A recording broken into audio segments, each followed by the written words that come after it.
Hey everybody, how you do? I'm gunnarolla, and it's time for ASKROLLA, the series where I answer your questions because I've run out of more creative ideas. I mean, it's a great chance for you to get to know me. Scotty JB writes, I'm feeling confused about what exactly constitutes bangs. Can you clarify? Well, these are bangs. I think any amount of hair that you have that can obscure your forehead constitutes a bang. How do you feel about all those people criticizing your hairstyle change? Do you feel you now have to look a certain way to stay on brand? Is there a pressure to not experiment with how you look? You know, I've been called some of the most vile, racist, homophobic things, and I've just come to accept that that's really a reflection of your problems, not mine. It comes with being a public figure. Everybody's entitled to their opinion. Not every opinion should be shared, and not every opinion should be shared without consequence. But when it comes to my hair, I really don't care. It's all in good fun, and let's be real, I've made much worse decisions when it comes to my hairstyles.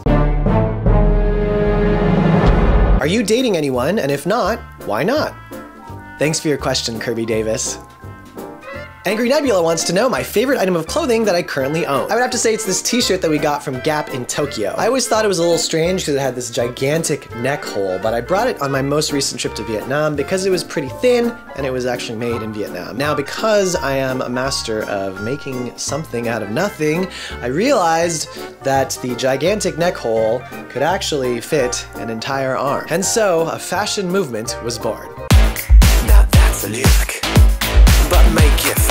Back to the dating question, no, I'm not currently involved in a long-term relationship. A lot of that is because I have just not had the time or the emotional capacity to invest in another person. I have been so focused on work, but now that my job situation is stabilizing, I have been thinking about that whole other side of life and how great it would be to one day meet someone who shares a lot of the same interests that I have and has their own passions so that we could learn from each other and broaden our appreciation for all of the beautiful things that this world has to offer. Someone who's well-traveled and shares a spirit of adventure and curiosity and spontaneity.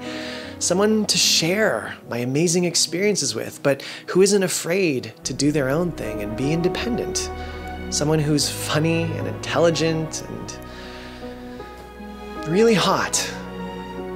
And that at the end of the day, we can come together and know that we're each other's person, that we feel safe and secure and understood.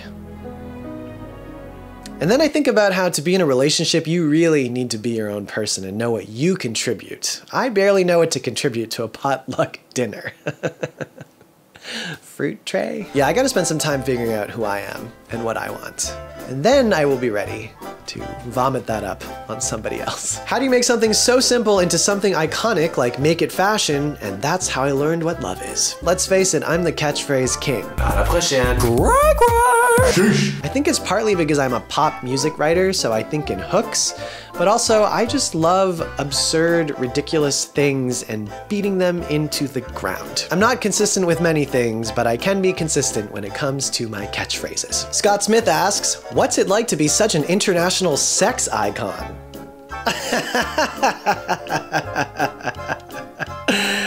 What?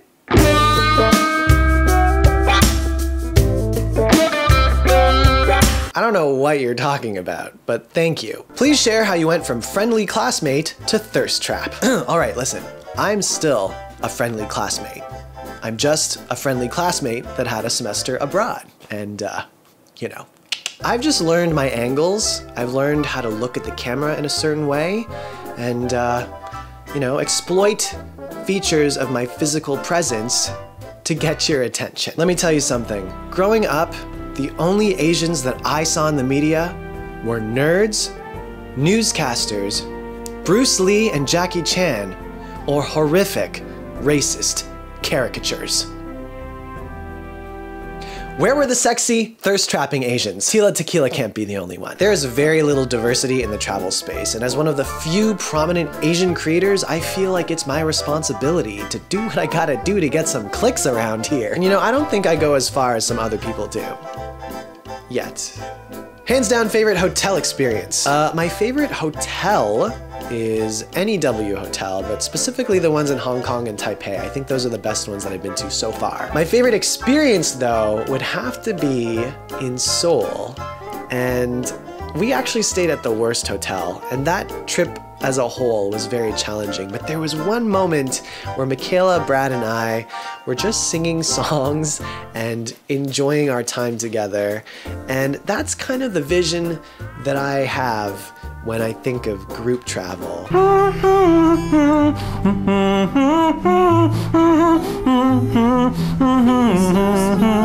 It's never totally like that, but for a brief moment, it was great. On that note, there were several questions about how I balance work and fun and travel and experiencing things. First of all, I am happiest when I know I'm being productive. So work is a type of fun for me. I've never really felt the need to document every single moment of an experience. I'm not creating 20, 30-minute vlogs, I'm telling a story. So over time, I've developed a really good sense for what needs to be captured and how much I need to capture versus what needs to be experienced, and then how those two things sometimes overlap. It's just a learned, conscious effort, and I guess in some ways a sacrifice, that some things will be captured and some things need to just be experienced in private, away from the camera. I don't always get it right. There have been times when I wished I had captured something, or that I captured something that really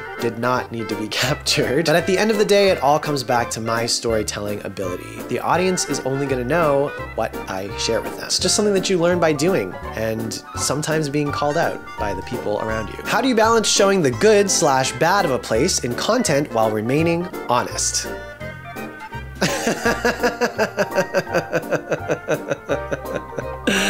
Honest?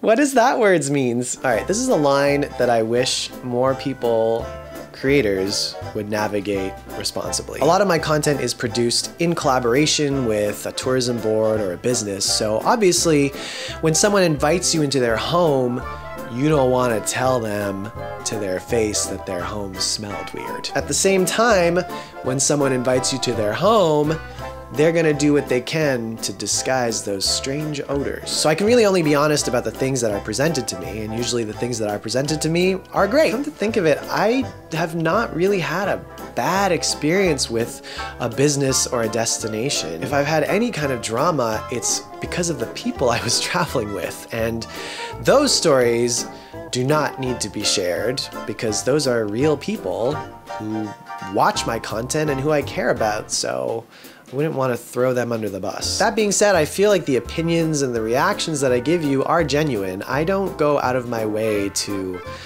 praise a business or a brand just because they're paying me. I do my research and I work with partners that I enjoy, and I wouldn't endorse a business or a destination if I didn't believe that. When traveling to a place where you don't speak the language, how do you communicate? I'm pretty lucky that most places we've been to, we've had a local guide. That being said, Vietnam and Korea, we did not. And people there often do not speak or understand any English. I almost could not say English. You can get by pointing at things, but ultimately it's really my responsibility as a traveler to learn the language and the customs of the destination. As long as you know how to say water and toilet, you're golden. All right, that's all the time we have for questions today. If you have anything you want to know, let me know in the comments below. Make sure to follow me on Instagram because I'm having a lot more fun there these days. I'll see you next time. À la prochaine.